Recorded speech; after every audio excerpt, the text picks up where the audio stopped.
Hello there and welcome. Today we're talking about upcoming releases, new blasters on shelves, and some name leaks, so stay tuned.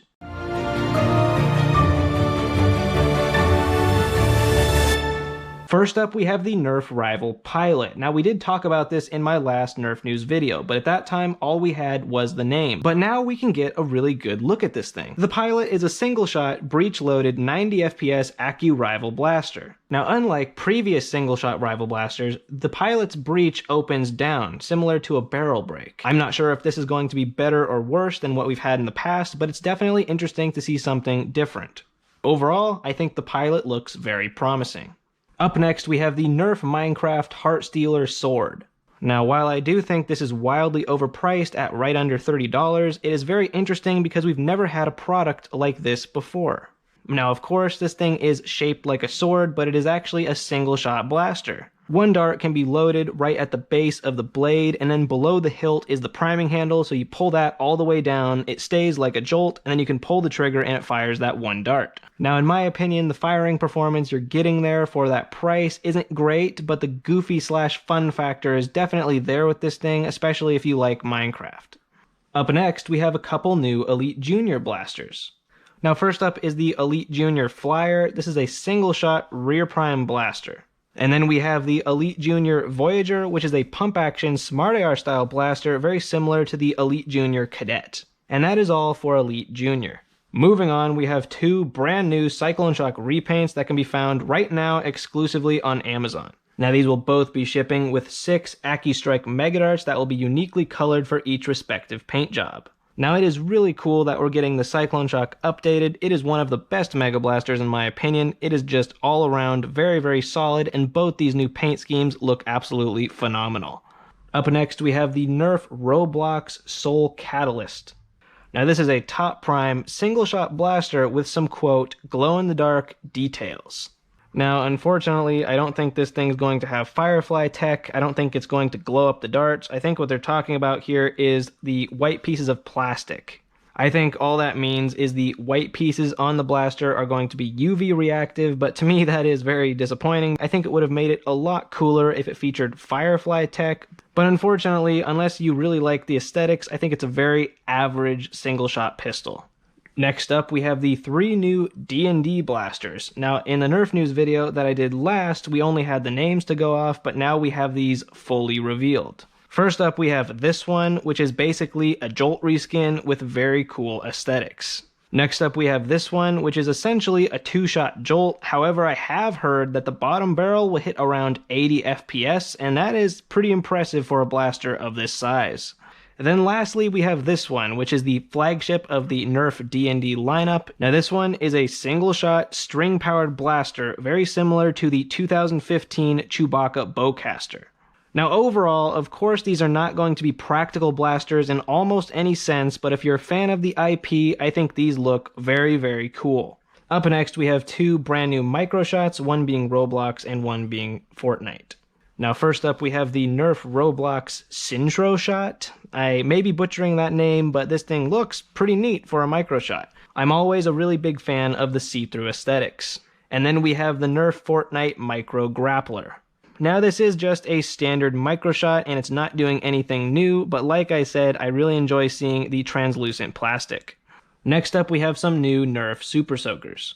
Now, first up, we have the Nerf Super Soaker Wave Spray. This is a hamp-style blaster, and it does not have a trigger, so immediately I'm just kind of against blasters like this. We've seen so many of this kind of thing. Then we have the Nerf Super Soaker Minecraft Glow Squid. Now, this thing just looks very bizarre, and it's your standard pull the trigger and it squirts kind of Super Soaker. And lastly, we have this thing, which is a super bizarre Super Soaker. This is the kind that you stick into a body of water, whether it be a pool or a bucket. Overall, personally, I'm not very excited for any of these. I really appreciate the pressurized Super Soakers, and I hope that Hasbro starts making more of them. Moving on, we have the Nerf Rival Forerunner. This is a pump-action Accu-Rival blaster that will feature a 12-round internal magazine. So the Forerunner is actually rolling out on shelves right now. It can be found on Amazon and Target.com. So far, I really like what I'm seeing with this blaster. It seems like it's essentially an upgraded takedown. The main difference, of course, being that this blaster is in the AccuRival line, as well as having a vertical grip and a larger capacity. I'm definitely a massive fan of the takedown, so I am super excited to get my hands on the Forerunner. Up next, we have the Nerf Pro Gelfire Legion. Now, this blaster actually turned out to be very close to what I speculated it to be. It features a 130 round hopper that will be compatible with the Mythic, and I actually have a full review on this blaster right now, so I'll have that review linked in the pinned comment if you want to know more about the Legion.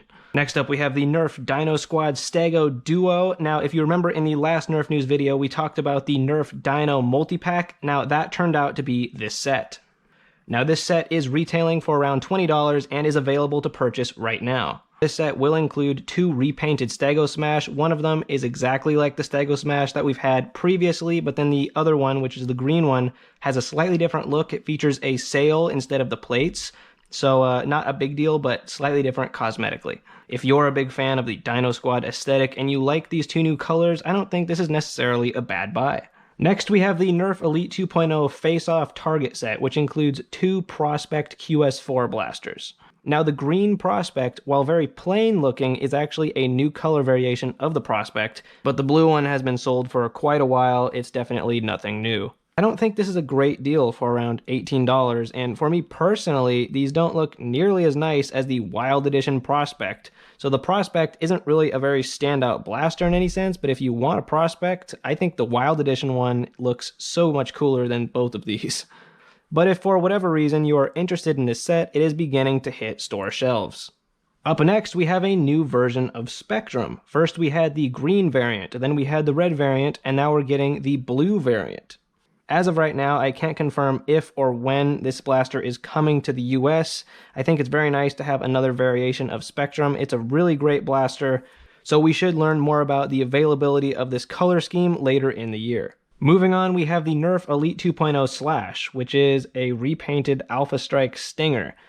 Very weird that this thing even exists, seeing as we have the Elite 2.0 Ace, but whether you like it or not, we're getting a Stinger repaint. Moving on, we have the Nerf Elite 2.0 Sly Shot, a rear-primed single-shot blaster very similar to the Elite Snapfire from 2015. Now, surprisingly, I actually really like the look of this blaster.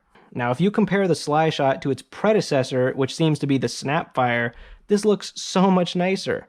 Hopefully this thing surpasses the Snapfire in performance. It should be out very soon. Moving on, we have the Nerf Elite 2.0 Contender, a 6-round pump-action cylinder-fed blaster. So I don't think we've had very many things quite like this blaster. A lot of people have compared it to the Guardian crossbow. I personally think it's pretty close to the Vagabond, potentially in functionality.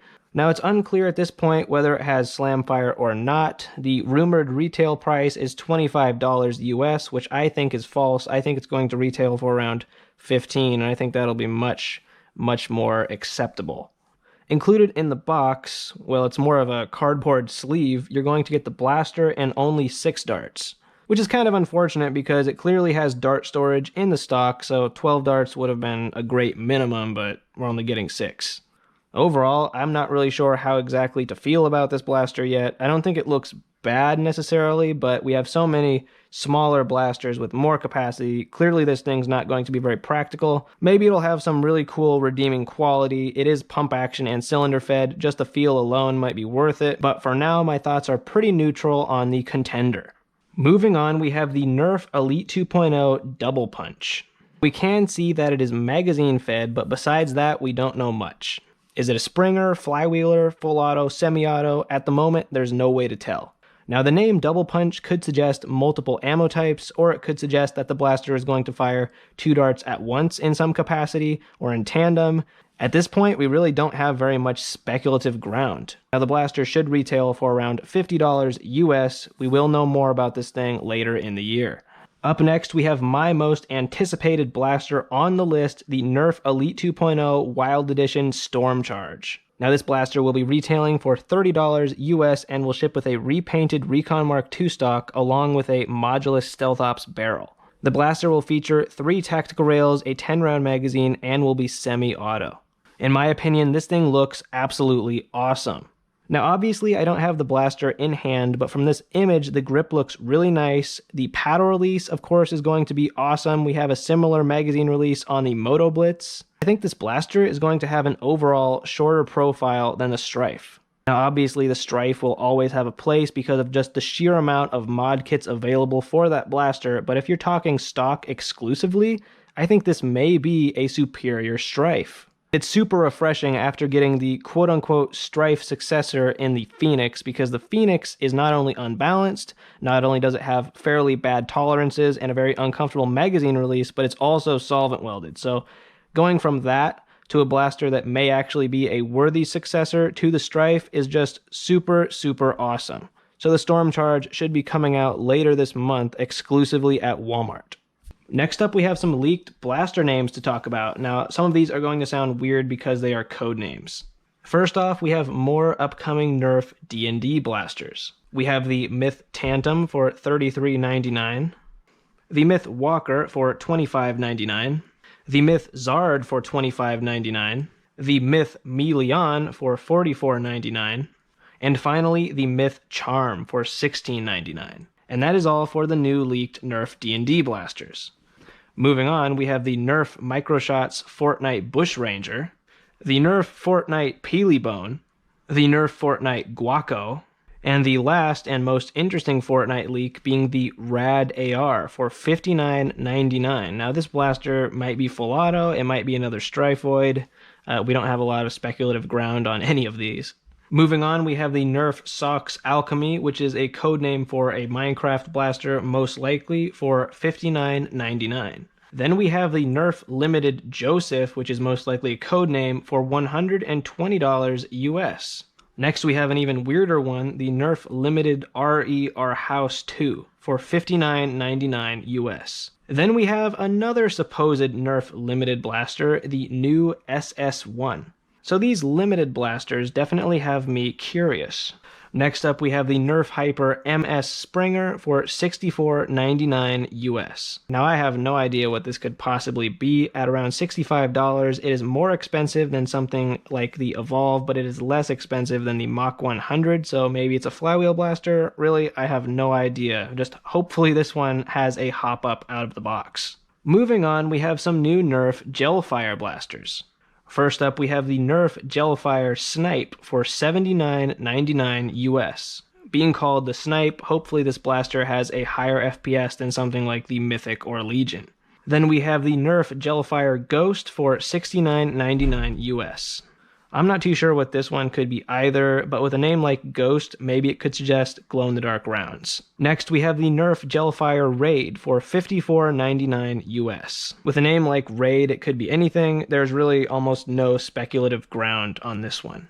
Then finally, we have the Nerf Gelfire Dual Pack, retailing for $39.99 US.